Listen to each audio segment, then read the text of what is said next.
Oke, saya buka aja. Assalamualaikum warahmatullahi wabarakatuh. Waalaikumsalam Waalaikumsalam warahmatullahi wabarakatuh. Oke, selamat pagi semuanya. Semoga sehat selalu.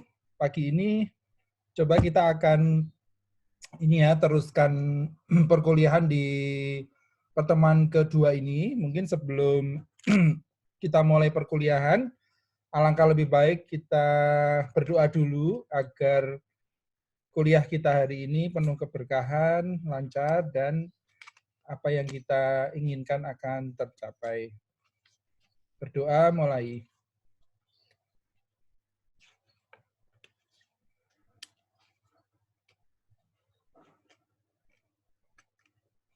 Selesai?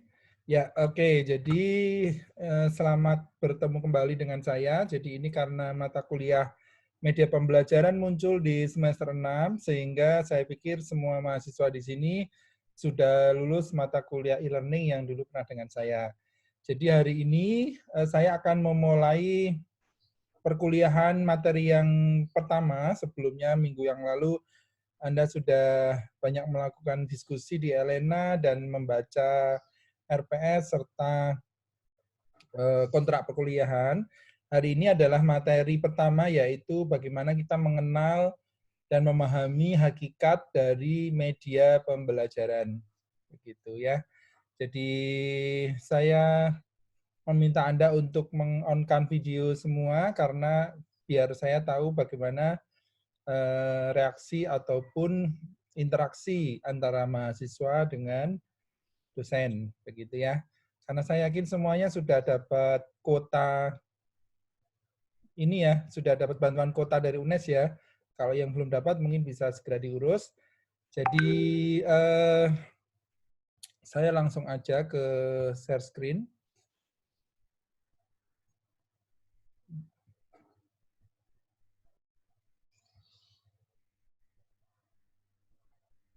Sudah terlihat ya. Oke, jadi saya masuk ke sebentar, ini harusnya yang pertama dulu. Jadi bagaimana pemanfaatan media pembelajaran, begitu. Mungkin karena ini sudah semester 6, saya yakin sekali Anda sebagai mahasiswa calon guru sudah banyak menggunakan, merancang, memanfaatkan, bahkan membuat media pembelajaran. Media pembelajaran itu pengertiannya adalah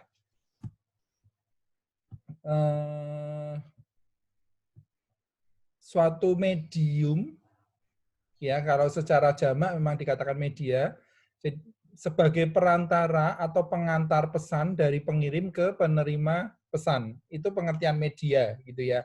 Jadi ketika kita menyampaikan sesuatu kepada orang lain yang menerima pesan kita, itu berarti kita sedang melakukan proses di mana media itu adalah sebuah perantara dalam kita menyampaikan pesan, begitu. Nah, kalau digabungkan dengan kata pembelajaran, seperti kita ketahui, pembelajaran itu adalah proses belajar mengajar, gitu ya. Jadi kalau media pembelajaran artinya adalah perantara atau pengantar, gitu ya, atau medium dalam kita menyampaikan pesan kepada orang lain dalam proses belajar mengajar, gitu ya. Dalam tanda petik, dalam proses belajar mengajar artinya adalah bahwa ketika kita menyampaikan pesan ke orang lain melalui media, itu tujuannya untuk memudahkan dalam proses belajar mengajar. Kalau kita menyampaikan pesan orang lain hanya sifatnya informatif saja, misalkan kita menyampaikan WA kepada orang lain, saya sudah berada di sini, atau bertanya posisi ada di mana, itu berarti hanya media. Hanya menyampaikan pesan kepada orang lain melalui media handphone, gitu misalkan.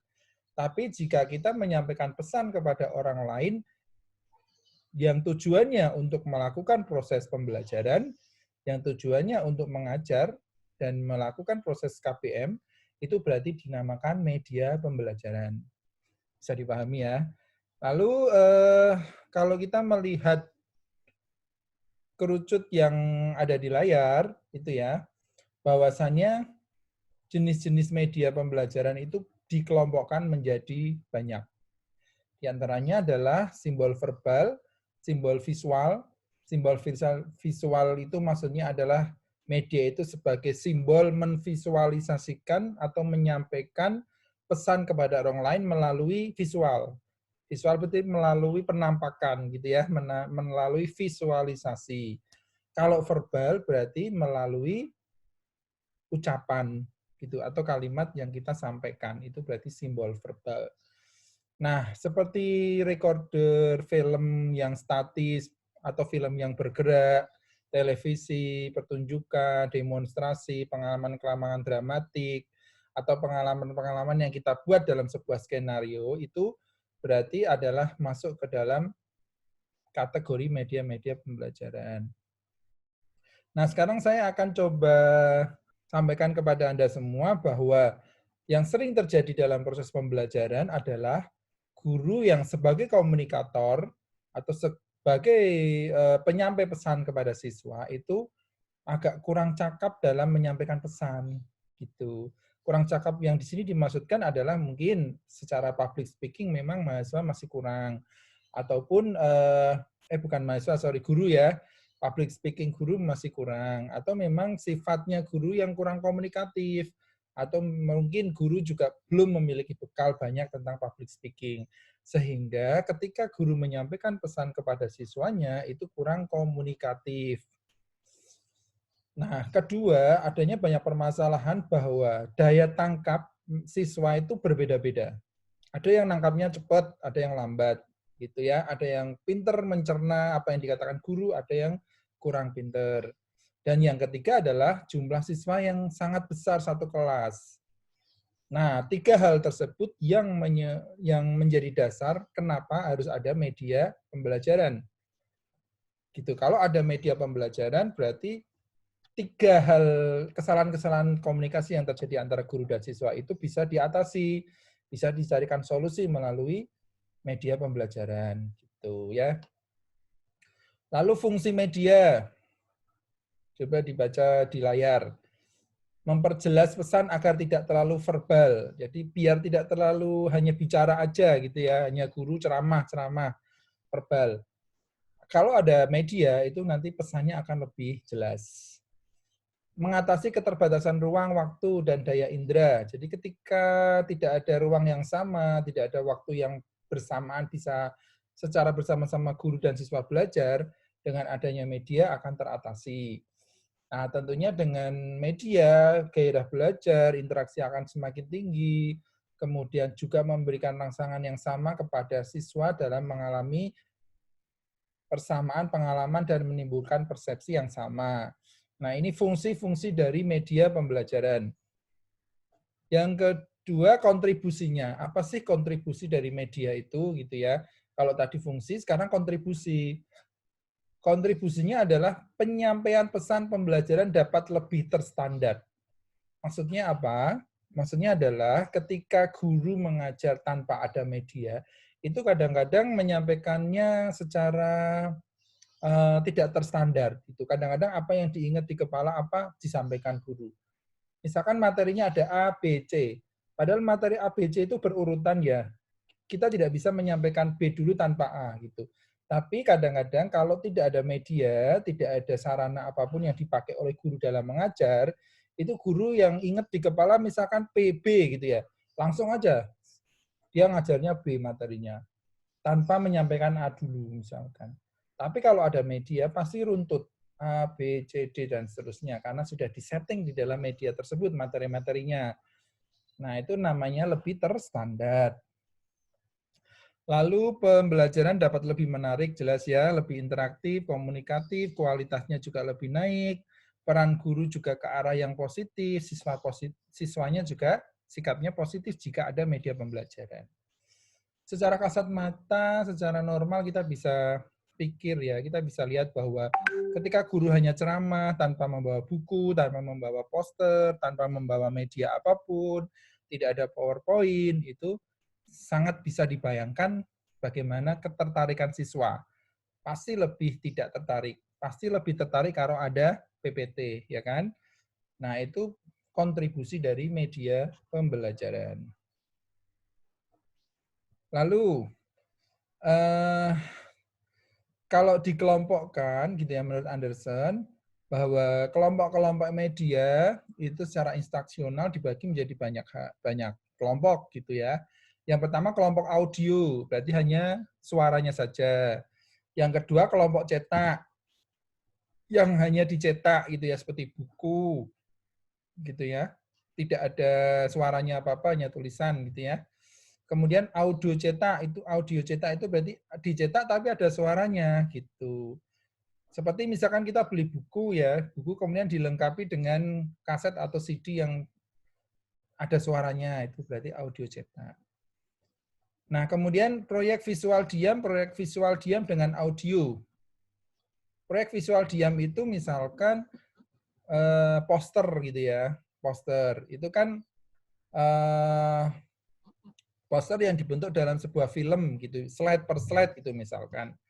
Itu berarti secara visual kan bergerak, tetapi sebenarnya diam karena hanya foto-foto aja yang di slideshow gitu ya. Itu berarti diam. Tapi kalau proyek visual diam dengan audio itu berarti kalau kita misalkan bikin video kumpulan dari foto-foto yang 10 foto kita buat slide per slide jalan sendiri dengan video, kita kasih suara di dalamnya. Itu berarti proyek visual dengan audio. Lalu untuk visual gerak dan visual gerak dengan audio, kalau visual gerak itu film bisu. Film bisu itu misalkan kita bikin adegan film yang hanya ada tulisan-tulisan tanpa ada suara percakapan. Tapi kalau visual gerak dengan audio, itu seperti film-film yang kita buat. Lalu yang ke-8 ada benda. Benda nyata atau model tiruan. Jadi benda nyata itu ketika kita ngajak siswa belajar, kita lihatkan langsung ke benda-benda nyata gitu. Misalkan kita ajak keluar ya, kita lihat matahari, kita lihat sawah, itu adalah media pembelajaran yang kelompok benda atau benda nyata. Benda nyata bisa, benda tiruan bisa. Jadi misalkan di lab itu ada alat peraga gitu ya, ada boneka, alat peraga IPA, itu berarti benda yang berbentuk model tiruan, bukan model nyata gitu. Ini salah ketik ya, tiruan bukan tiruan. Lalu yang ke-9 adalah komputer. Jadi seperti Anda di e-learning juga banyak menghasilkan media-media pembelajaran berbasis komputer. Berikutnya jenis-jenis. Jadi kalau kita berbicara mengenai jenis-jenis media pembelajaran, ada alat peraga, ada media display, ada OHT, ada komputer. Kalau yang C ini sepertinya sekarang sudah tidak banyak digunakan. Ini hanya sejarah yang lalu bahwa dulu banyak guru-guru atau dosen mengajar dengan menggunakan OHT yang disorot itu ya. Nah, kalau yang kategori yang jenis yang pertama berupa alat peraga, berarti kayak benda-benda alat peraga. Jadi nanti kita dalam satu semester ini akan banyak merancang media-media pembelajaran, baik jenisnya alat peraga, berupa media display atau komputer, berbasis komputer gitu. Nah, contohnya kalau media pembelajaran ada bangun data, luas daerah, volume. Kalau yang media display itu ada grafik, poster gitu ya yang didisplaykan gitu ya. Jadi kalau kita di lab IPA gitu ya, itu di sana ada alat peraga tubuh manusia. Itu berarti masuknya di yang A. Kemudian kita lihat di sana ada poster-poster, ada gambar-gambar yang ada sirkulasi peredaran darah misalkan. Itu berarti poin yang B.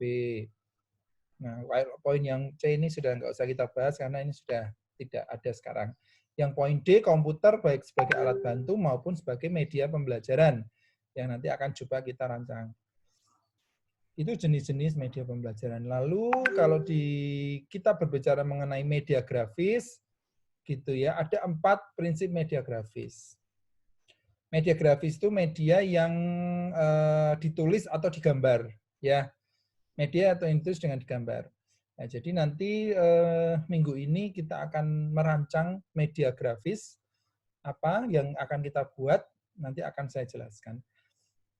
Yang dengan prinsip kesederhanaan, kesatuan, penekanan, dan keseimbangan.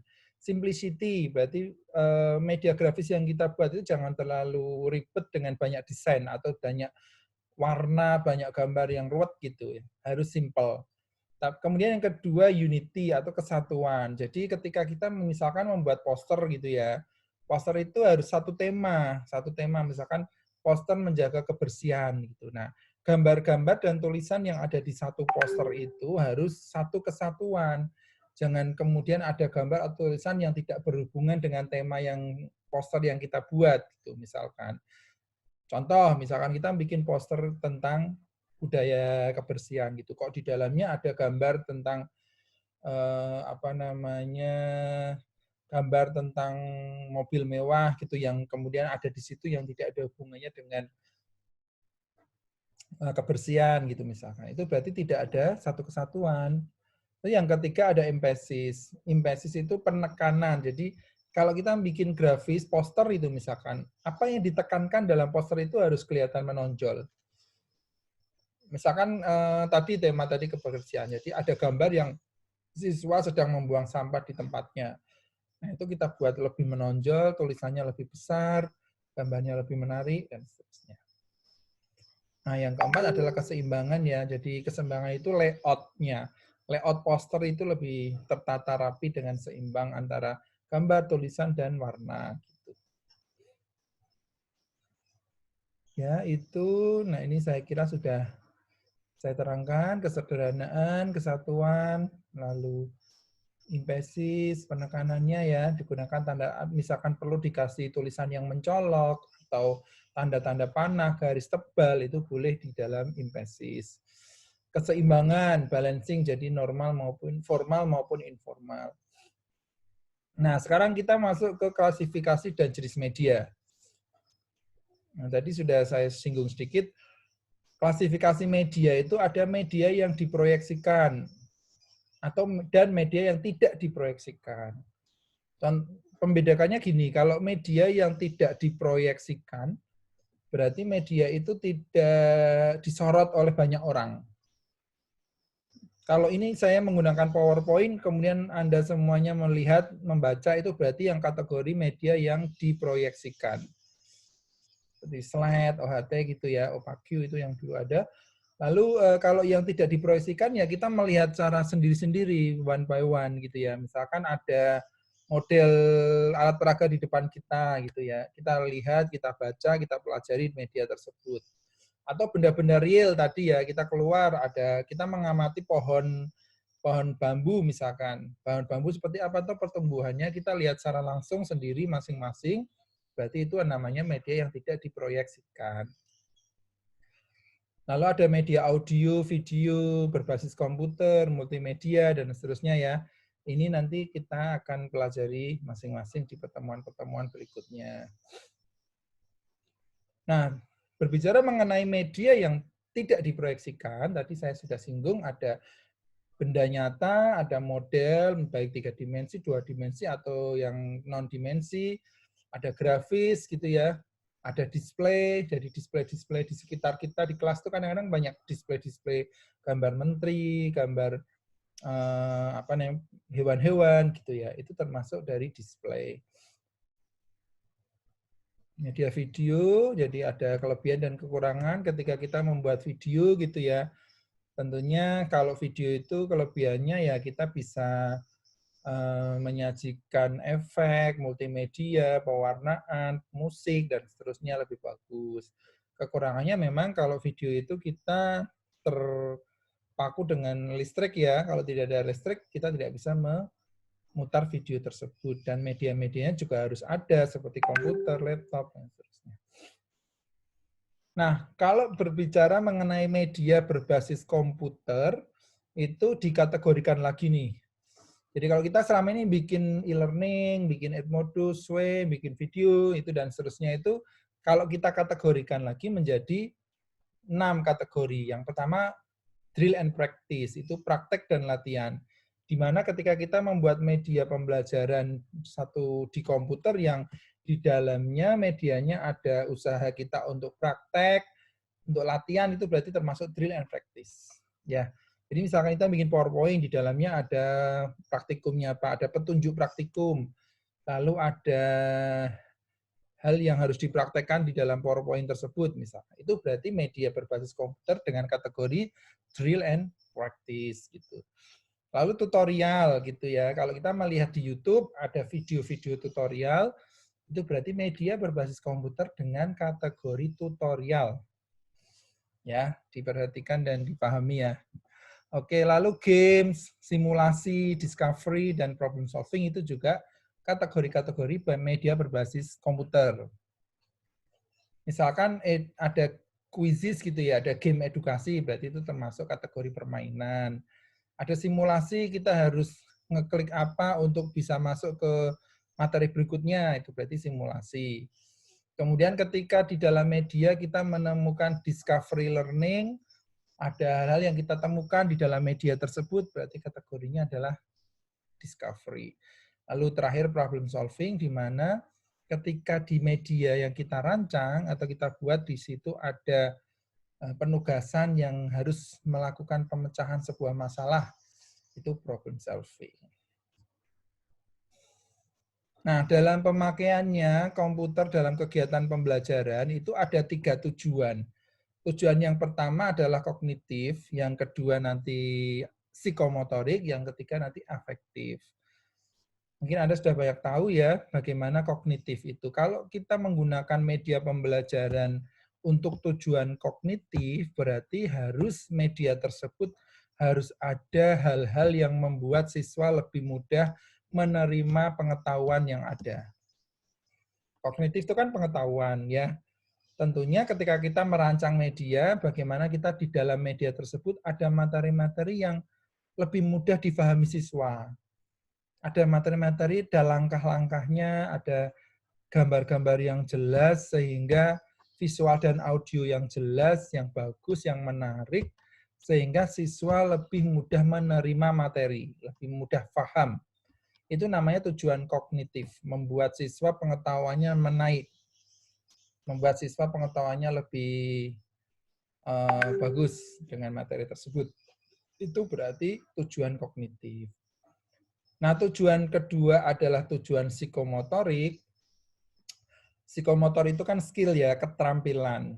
Ya, jadi bagaimana kita membuat media yang di dalamnya ada contoh-contoh siswa menirukan apa yang ada di media kita. Misalkan nih tutorial ya, tutorial membuat alat peraga atau tutorial membuat hijab, misalkan kalau yang cewek-cewek ini. Itu berarti kan setelah siswa atau setelah kita melihat tutorial tersebut, kan akhirnya skill kita meningkat. Kita bisa niruin, kita bisa jadi membuat hijab yang bagus, kita bisa membuat alat peraga yang bagus dengan setelah melihat tutorial itu. Itu berarti kan tujuan psikomotoriknya tercapai. Nah, itu jadi nanti kalau Anda bikin media itu kita mempertimbangkan tujuannya kognitif, afektif, dan psikomotor. Kalau untuk pembelajaran, untuk media pembelajaran di kelas SD gitu, saya sarankan 3 tujuan itu tercapai semua. Karena apa? Karena kan hasil belajar siswa SD di kurikulum 13 itu kan sekarang 3 ranah, ya kan? Dalam menentukan nilai rapot itu kan ada afektif, psikomotorik, dan kognitif. Tidak kognitif doang. Kalau dulu kan hanya kognitif, karena dulu hanya hasil tesnya aja yang KTSP. Tapi yang Kurtilas, kurikulum 13 itu kan ada nilai afektif, psikomotorik, dan nilai kognitif. Nah, karena ada 3 nilai itu, berarti ketika kita mengembangkan media pembelajaran, ya harus 3 ranah itu harus tercapai. Nah, ini kan jadi ranah afektif itu kan, afektif itu apa coba? Afektif itu kan sikap ya larinya. Jadi ketika kita mengembangkan media pembelajaran, ketika kita membuat media pembelajaran, berarti ya upaya kita menyampaikan pesan kepada orang lain agar sikapnya lebih bagus. Sehingga materi-materi atau konten-konten yang kita masukkan ke dalam media pembelajaran kita harus ada konten yang membuat siswa sikapnya lebih baik. Contoh misalkan ya, jadi kalau kita membuat media, misalkan kita bikin PowerPoint materinya gerhana bulan gitu ya. Jangan hanya gerhana bulan kita tampilkan prosesnya selesai, tapi coba bikin caption di dalam media tersebut, di dalam PPT tersebut ada quote-quote penyampaian pesan kepada siswa untuk bersikap lebih baik misalkan, dengan mengaitkan materi. Contoh misalkan sekarang apalagi yang tematik itu kan semuanya dikaitkan dengan mapel-mapel ya. Misalkan kita sedang menyampaikan materi bahasa Indonesia, nanti PKN-nya kan ada sikap gitu. Nah, ketika ada materi tentang budaya adat istiadat Jawa misalkan, ada pesan apa yang ingin kita sampaikan gitu. Cintailah budaya Indonesia misalkan. Itu berarti dimasukkan ke dalam media kita. Ada tulisan-tulisan tentang budaya, cintailah budaya di akhir-akhir slide gitu misalkan. Itu berarti tujuan media pembelajaran yang kita buat masuk juga ke ranah afektif, tidak hanya kognitif dan psikomotorik. Ya, gitu ya. Oke, lalu itu tadi sekilas teori yang saya sampaikan.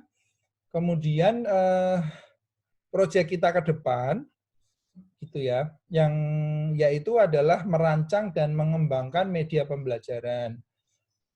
Nah, yang saya pilih di antara sekian banyak tadi jenis-jenis media pembelajaran, kita coba awal-awal ini nanti akan merancang media pembelajaran berbasis konservasi dengan berbahan barang bekas. Gitu. Barang bekas di rumah, karena ini masa pandemi, jadi nggak usah keluar-keluar. Di rumah apa aja, adanya ceting, adanya ember yang tidak dipakai, atau kardus bekas TV, kardus apa, kita buat media pembelajaran yang menarik. Gitu. Nanti berikutnya, setelah itu selesai, beberapa minggu berikutnya kita merancang media-media pembelajaran berbasis komputer, baik online maupun offline. Yang online berarti kita ya nanti bikin seperti e-learning kemarin ya, bikin Sway, bikin Quizzes, itu berarti berbasis online. Tapi nanti kita bikin yang belum pernah aja. Kalau yang kemarin e-learning sudah pernah, tidak usah kita belajar lagi. Nanti kita bikin media-media online yang belum pernah dirancang. Kalau yang offline berarti seperti bikin PowerPoint gitu ya, atau Flash, atau video-video pembelajaran yang tidak diunggah di YouTube, itu berarti offline bentuknya. Ini proyek mata kuliah kita ya, jadi tahapannya, tahapan yang kita lakukan ada 7 nanti. Yang 1 sampai 4 yang merah itu nanti untuk yang 1 minggu ini kita lakukan. Jadi yang pertama adalah memilih mata pelajarannya apa, tiap siswa, tiap mahasiswa nanti memilih mata pelajarannya apa. Yang kedua memilih materi, bahan kajian dan submateri. Kalau mapelnya sudah ketemu, saya mau bahasa Indonesia. Nanti pilih di dalamnya materi bahasa Indonesia apa yang bisa kita buat media pembelajaran dari barang bekas. Itu yang dipilih. Nah, setiap mahasiswa nanti nggak boleh ada yang sama ya. Mapelnya boleh sama, tapi materinya tidak ada yang sama. Nanti dikolek, dikumpulkan, di list oleh Komting, nama-nama mapel dan materi yang akan dipilih untuk media pembelajaran. Biar tidak ada yang sama, nanti diatur oleh Komting. Nah, setelah kita menemukan materinya, berarti kita harus menentukan tujuan pembelajaran, standar kompetensi, dan kompetensi dasar, SK dan KD. Ini saya kira Anda sudah tahu juga bagaimana merancang ini. Ya, misalkan nih saya pilih mapel IPA, kemudian materinya saya pilih proses gerhana matahari gitu ya. Kalau proses gerhana matahari mungkin dibuat media barang bekas agak susah ya, karena itu biasanya pakai video. Misalkan materi apa yang mudah untuk dibuat media dari barang bekas. Misalkan kita akan jenis-jenis alat transportasi ya, misalkan kan ada tuh di mapel IPS ya. Nanti jenis-jenis alat transportasi bahan kajiannya, submaterinya adalah pesawat itu misalkan. Nah, nanti Anda bikin pesawat tuh dari botol aqua gitu ya. Kemudian nanti ada sayapnya dibuat dari kardus barang bekas dan seterusnya. Itu berarti kemudian kita sudah bikin media pembelajaran dari barang bekas. Gitu ya. Jadi nanti kemudian ditentukan itu jenis media apa. Gitu. Itu yang 1 minggu ini 4 poin ini tidak langsung buat, bikin rancangannya dulu seperti poin 1, 2, 3, dan 4. Anda bikin di PowerPoint, jadi nanti dijabarkan mapelnya apa, materinya apa, tujuan pembelajarannya apa, SKKD-nya apa, lalu jenis medianya apa, kemudian rancangan medianya itu seperti apa. Misalkan nanti saya akan membuat pesawat dengan bahan-bahan apa. Cara membuatnya seperti apa, itu nanti dirancang dulu di sini, di poin 1 sampai 4. Baru nanti minggu berikutnya, kalau minggu depan sudah dipresentasikan ini poin 1 sampai 4, baru nanti minggu berikutnya mulai nih membuat desainnya, membuat bahan medianya, lalu terakhir nanti saya akan ajak Anda untuk mensimulasikan media yang dibuat itu kalau untuk ngajar gimana. Kenapa seperti itu? Karena di PPL kadang-kadang masa meskipun semester 6 tuh masih banyak kelemahan ya dengan cara mengajar. Kalau saya sudah punya media pot bunga ini, kemudian media pot bunga ini kalau untuk saya ngajar gimana caranya? Itu nanti kita praktekkan di poin yang ke-7. Gitu. Ya, jadi ini dulu yang bisa saya sampaikan. Itu silakan jika ada pertanyaan boleh ditanyakan. Gitu. Bebas mau bertanya tentang tadi materi-materinya atau mekanisme tugas yang kita lakukan minggu ini. Silakan jika ada pertanyaan.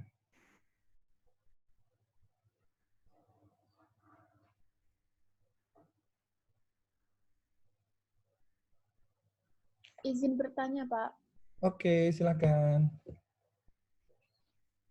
Perkenalkan, nama saya Eka Nudia Marwanti. Untuk izin bertanya mengenai tugasnya, yang poin 1 sampai 4 itu nanti dituliskan diatur oleh Komti, kemudian dituliskan ke dalam Elena atau bagaimana nih, Pak? Oke. Ya, jadi gini ya, nanti yang nomor 1 dan 2 tadi kan top temanya dulu, mapel dan tema ya. Mapel dan tema didaftarkan dulu ke Komting semuanya. Kemudian nanti Komting kan bisa ngatur nih, oh ini temanya sudah ada, sudah diambil. Misalkan sudah diambil oleh Ratih itu misalkan. Berarti Anda Mbak itu yang ganti materi lain gitu. Itu diatur dulu oleh Komting 1 hari ini mungkin. Setelah itu baru Anda bikin di PowerPoint itu tadi yang poin 1 sampai 4. Ditulis semuanya di PowerPoint. Misalkan judulnya merancang media pembelajaran barang bekas materi gerhana bulan misalkan. Itu judulnya ya. Oleh siapa, nama mahasiswanya, NIM berapa, rombel berapa. Lalu slide kedua adalah tujuan pembelajarannya. Slide yang ketiga SKKD-nya. Slide yang ketiga adalah rancangannya seperti apa, dijabarkan. Salah satunya adalah bahan-bahannya dari apa, alat-alat yang dibutuhkan apa, cara membuatnya seperti apa gitu. Itu di PowerPoint. Nanti minggu depan saya minta ada yang presentasi, tapi saya acak siapa untuk menyampaikan gagasan dan rancangannya seperti itu. Baru nanti minggu berikutnya mulai membuat. Ya, jadi kalau sudah mulai membuat, jadi Anda otodidak sendiri di rumah, kita tidak perlu Zoom, mungkin 2 minggu gitu saya kasih waktu untuk membuat, lalu nanti 2 minggu kemudian dipresentasikan lagi hasil dari media barang bekas yang dibuat. Tentunya kalau mempresentasikan media yang dibuat, ya bikin PowerPoint lagi yang isinya mungkin ditambahkan PowerPoint yang lama, nggak apa-apa, ditambahkan slide lagi hasil dari media yang dibuat seperti apa, di screenshot gitu ya, di foto. Karena ini nggak masa pandemi, kalau dulu di kelas ya semuanya bawa di kelas, bawa hasilnya ya. Tapi karena ini pandemi kan, di foto-foto aja, dijabarkan spesifikasinya. Hasil bahan, misalkan bikin pesawat dari botol aqua gitu ya, botol mineral, nanti difoto, setiap bagian difoto seperti apa jabarannya gitu. Ya ini tujuan saya adalah untuk Anda mempersiapkan PPL ya. Nanti kalau bagus hasilnya disimpan, Ini PPL-nya kan belum ya, Mbak ya? Belum ya. Ada yang lolos kampus mengajar nggak di sini? Ada? Siapa Ada. coba? Ada? Ada, Pak. Ya, selamat ya. Jadi kalau yang program kampus mengajar ini nanti boleh tidak ikut mata kuliah saya ini, media pembelajaran. Karena nanti akan dikonversi. Dikonversi itu artinya diakuin mata kuliah media pembelajaran ini sebagai mata kuliah di kampus mengajar. Jadi kalau sudah lulus kampus mengajar, nanti akan lulus juga mata kuliah ini. Tapi kalau bisa bagi waktu, tidak repot di kampus mengajar, ya ikut kuliah lagi, ikut kuliah saya juga nggak apa-apa. Tapi kalaupun tidak ikut, nanti nilainya saya ambil dari kampus mengajar. Nah, juga selain itu mempersiapkan PPL ya. Jadi kalau ini nanti media-medianya Anda bagus, dibuat menarik gitu ya, nanti disimpan kalau pas PPL bisa dibuat ngajar. Gitu.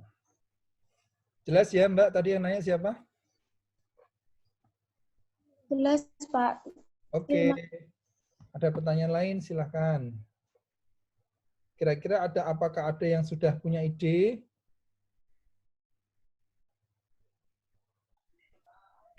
Izin bertanya, Pak. Ya, silakan.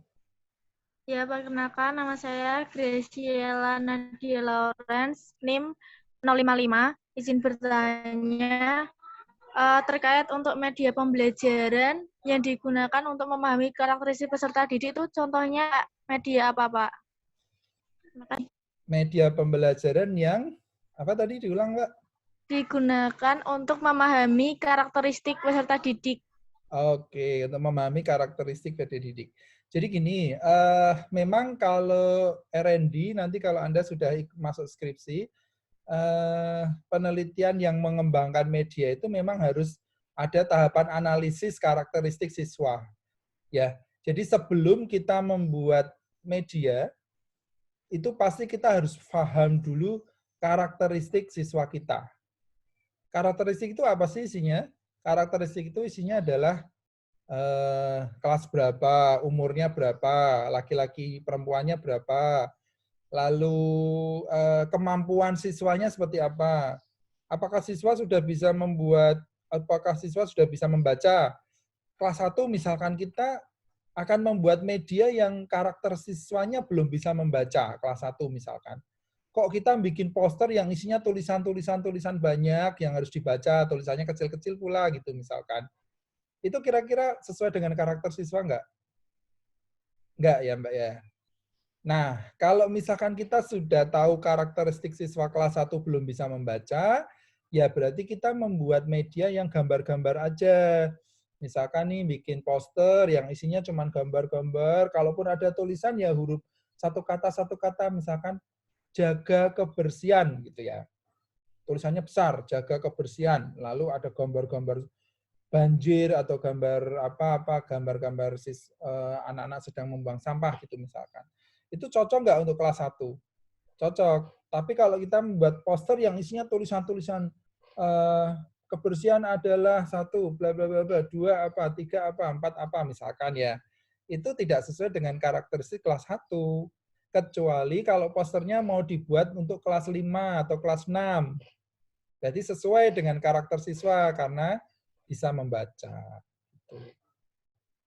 Gitu Mbak. Jelas? Ya, jelas. Terima kasih, Pak. Oke, jadi yang saya ulangi lagi, kalau kita membuat media pembelajaran memang harus menyesuaikan karakteristik siswa.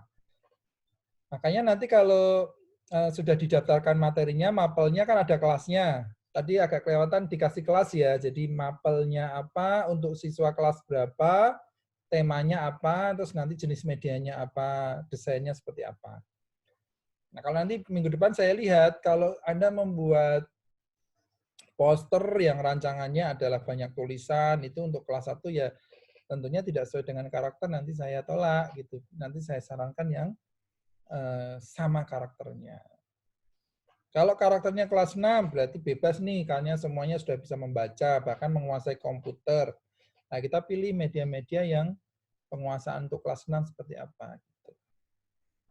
Yang dimaksud sesuai dengan karakter siswa ya kayak gitu. Oke? Silakan, ada pertanyaan lain? Izin bertanya, Pak. Ya, silakan. Perkenalkan, nama saya Gita Rofiana Nur, NIM 14014188038. Izin bertanya mengenai media pembelajaran. Nah, pada masa pandemi saat ini kan banyak siswa atau peserta didik yang lebih banyak belajar dari rumah.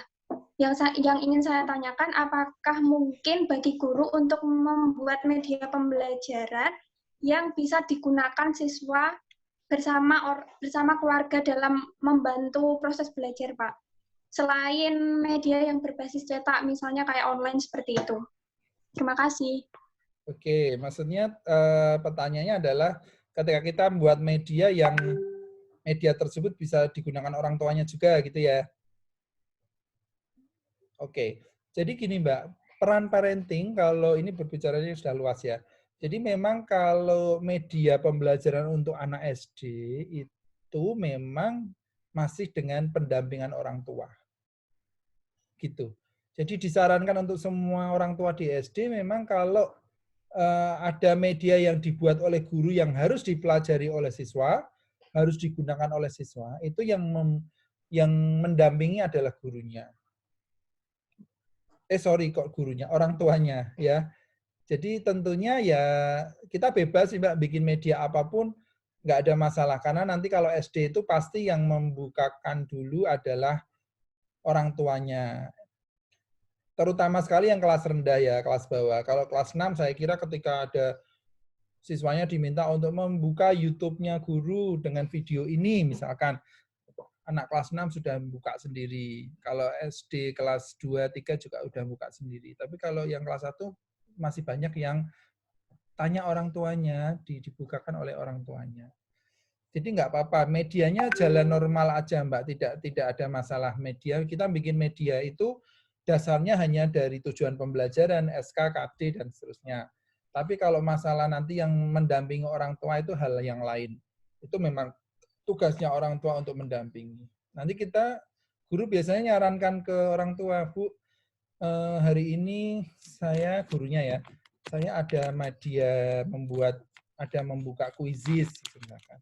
Silakan Ibu bisa mendampingi putra-putrinya untuk bisa membuka kuisis, karena hari ini kita akan menggunakan media tersebut. Biasanya komunikasi antara guru dan orang tuanya aja.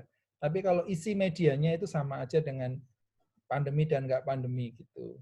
Yang penting kalau pandemi ya semuanya berbasis online.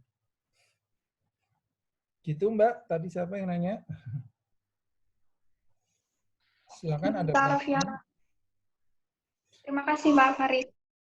Ini mohon maaf nanti Zoom-nya kita sampai jam 10 kurang 5 aja ya, karena saya jam 10 harus memimpin rapat di fakultas. 10 kurang 5 nanti saya akhiri dan silakan Anda boleh berzoom lagi dengan Komting, mau berdiskusi tentang tadi, menentukan mapel, topik, dan kelas, biar tidak ada yang sama satu mahasiswa dengan mahasiswa lain. Gitu. Nah, sebelum ini masih ada waktu 10 menit, silahkan kalau ada pertanyaan lain.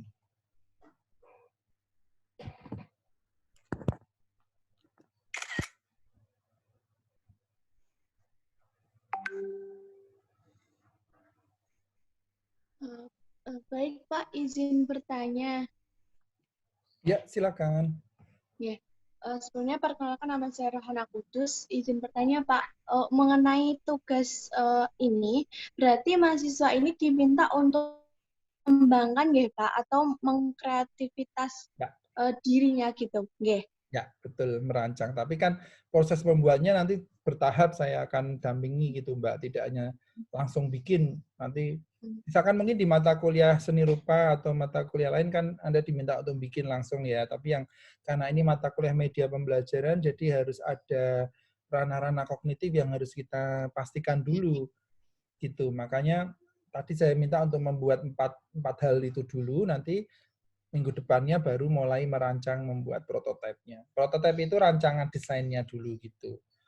Ya, tapi ini untuk semuanya untuk bikin alat peraga berupa barang bekas ya. Media berupa barang bekas. Semuanya itu dulu nanti semuanya, tapi berbeda-beda, tidak boleh ada yang sama.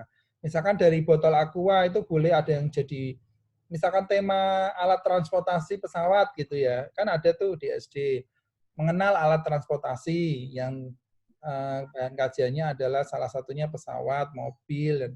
Nah, pesawat kita bikin alat peraga pesawat yang dari botol aqua gitu misalkan. Nggak boleh nyebut merek ya, botol air mineral. Botol gitu. Kemudian nanti dibuat pesawat gitu. Itu berarti sudah jadi tuh alat peraga. Nanti terakhir kita praktekkan ngajar menggunakan itu. Bagaimana kita melakukan proses pembelajaran dengan siswa menggunakan Zoom dengan Anda mencontohkan pesawat itu menjadi sebuah media pembelajaran yang menarik. Tuh. Poinnya jelas ya, tahapannya saya sampaikan ya. Masih ada yang kebingungan nggak? Pokoknya minggu ini merancang itu tadi dulu. Mapelnya apa, kelas berapa, temanya apa, subtemanya apa. Lalu yang kedua tadi menentukan jenis medianya apa, barang bekas. Terus yang ketiga merancang rancangannya apa ya, misalkan bahan-bahannya nanti dari apa, cara pembuatnya gimana, cara menggunakan gimana, bla bla bla. Nah, tadi kelewatan setelah menentukan tema berarti membuat apa? Tujuan pembelajaran, SKKD-nya apa gitu. Dibuat PowerPoint itu paling mungkin minimal 5 slide, boleh lebih ya. Itu yang isinya tadi itu. Nanti PowerPoint-nya disimpan dulu aja, tidak usah diupload di mana-mana, disimpan di laptop masing-masing. Minggu depan mungkin nanti ada sekitar 5 atau 10 orang yang saya acak untuk presentasikan. Nanti kalau sudah selesai minggu depan, sudah selesai presentasi, baru semuanya nanti diupload di Elena. Gitu. Jadi yang untuk minggu ini Anda membuat, disimpan dulu di laptop, tidak usah diupload dulu. Oke, baik Pak, terima kasih. Oke, jelas semuanya? Masih ada yang ditanyakan? Jelas ya? Oke, kalau sudah jelas, minggu ini, hari ini Zoom-nya saya akhiri dulu. Kalau masih ada pertanyaan yang kurang jelas, boleh di Zoom, di grup ya, boleh ditanyakan lewat konting. Terima kasih sekali lagi, sehat selalu, semangat untuk belajar di masa pandemi. Sudah 1 tahun nggak ketemu ya. Oke, sehat selalu, selamat siang. Assalamualaikum warahmatullahi wabarakatuh. Waalaikumsalam warahmatullahi wabarakatuh. Terima kasih Pak. Terima kasih Pak.